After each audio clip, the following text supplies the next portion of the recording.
des del punt de vista de la competència, l'adopció de programes de compliment normatiu per part de les empreses es concep com una eina fonamental per a la responsabilitat que tenen les empreses, responsabilitat i ètica en el compliment normatiu.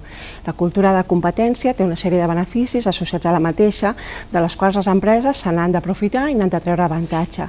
Per això és molt important minimitzar els riscos que incorrin en pràctiques restrictives de la competència.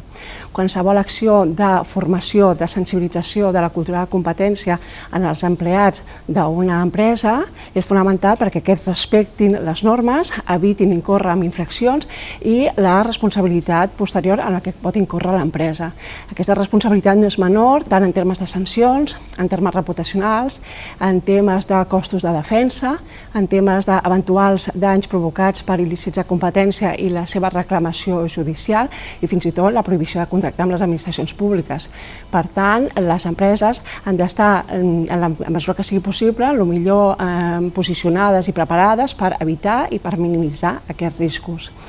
L'existència d'aquests programes de compliance, sempre que siguin genuïns, poden ser fins i tot considerats per les autoritats de competència com arribat al cas, com un mecanisme modulador d'una eventual sanció.